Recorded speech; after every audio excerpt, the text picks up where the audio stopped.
Very good morning, students. I am Manpreet Kaur, your SST teacher. Today we are going to begin with the revision of Unit 4 for the midterm examination. Before starting the revision, I want you all to open your supplementary books, NCERT books, and have a pen and pencil with you. So, without wasting much time, let's start the revision. Students, now we are going to revise the different types of structures that were used in the past, or we can say the medieval period. In the past, we had two types of structures that were places of rest and the places of public activity. The places of rest includes the forts and palaces, and the places of public activity includes bazaars and temples. Similarly, we use the same structures for the same purpose today also. Then includes the different styles and different types of architecture. There are three types of architecture majorly in the medieval period. Number one is Trabeate, another is corbelled, and the third one is arcuate style. The similarity between the trabeate and arcuate is that both the structures have vertical pillar-like structures, and the difference is that trabeate is flat on the top while the arcuate is curved on the top. This question can be asked for 1 or 2 marks, so do read this topic in detail. Then we will discuss about the importance of buildings to kings. Why these buildings were important to kings and why do they build this?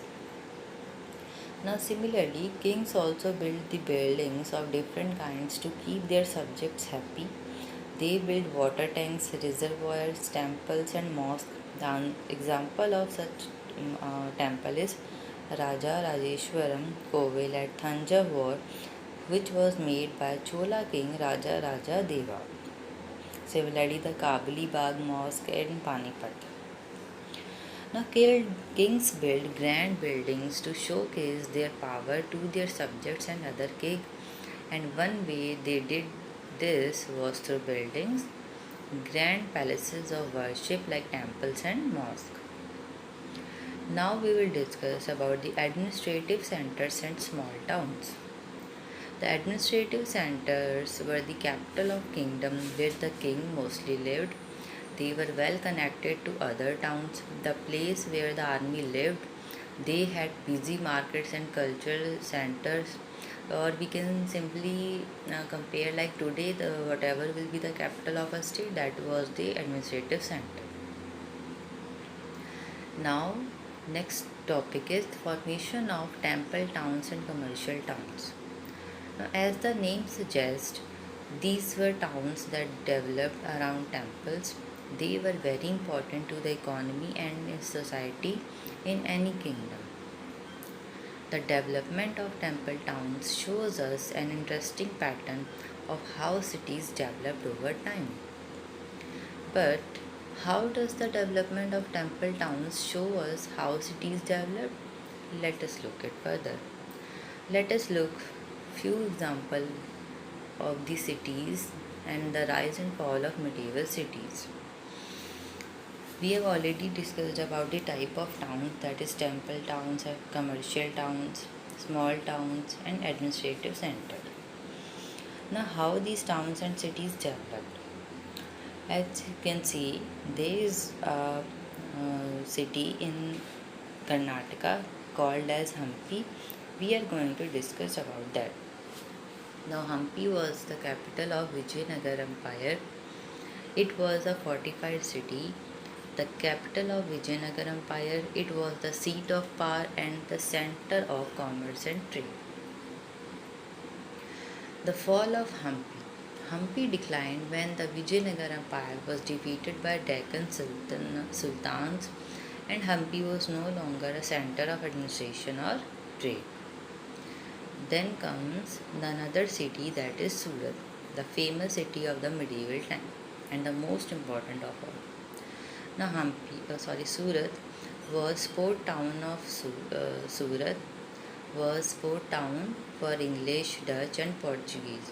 All the invaders that has came to India has mostly came earlier in Surat, and then they have crossed all the India.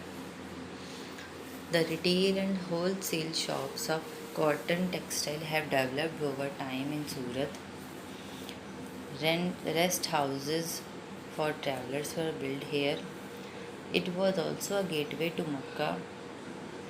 Now, how the rise of Surat, or what the factors were responsible for the rise of Surat?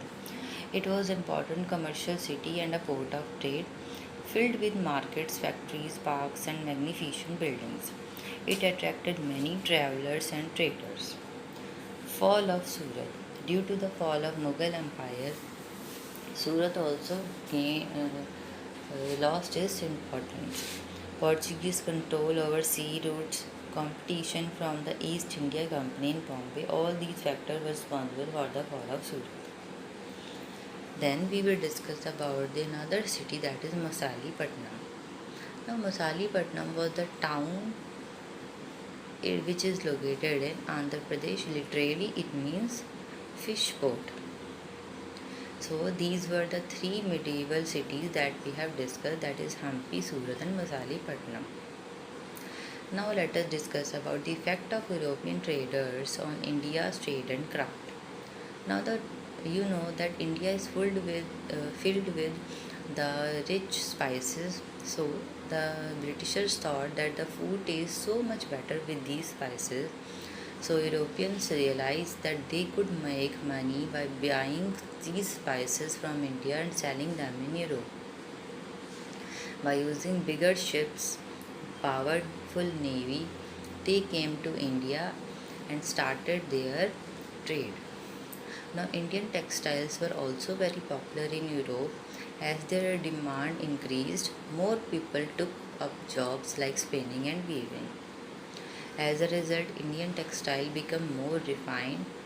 Soon, the European traders began exerting control over the textile producer of India.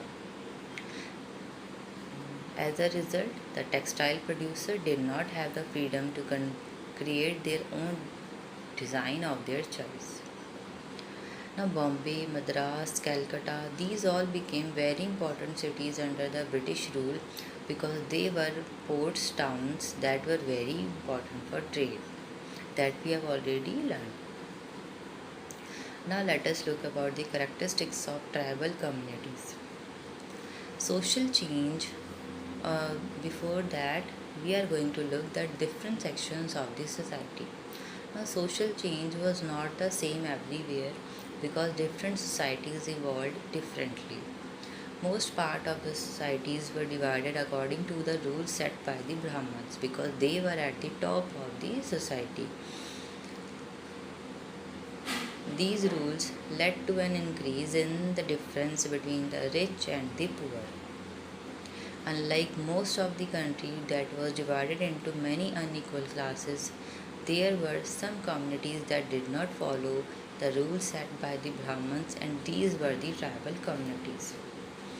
Now, tribal communities live in harmony with nature. Many tribes obtain their livelihood from agriculture. Now, let us discuss about the nomads in the medieval period. Now, nomadic communities are a group of people who move from one place to another and do not have a fixed home. The nomadic community is divided into four parts: pastoralist, paddler, trader, entertainer. The trader is again divided into subcategory that is called as banjaras. A pastoralist. Nomadic pastoralists moved over long distances with their animals. They exchanged wool and ghee with settled agriculturists for grain, clothes, utensils, and other products. They bought and sold these goods as they moved from one place to another, transporting them on their animals. Now, let us discuss about the paddlers. Paddlers traveled from village to village on foot with their carts. Traders. Traders were people who bought and sold goods. Entertainers were responsible for traveling from one place to another and performed in different towns and villages for their livelihood. Now, at last, we are going to discuss about the most important person that exists today also are Banjaras. Now, Banjaras were the most important trader nomads. Their caravan was called Tanda. Banjaras carry their household and families with them when they travel from one place to another. So student, this was all for the day. Next unit or next topic we will cover in the next class.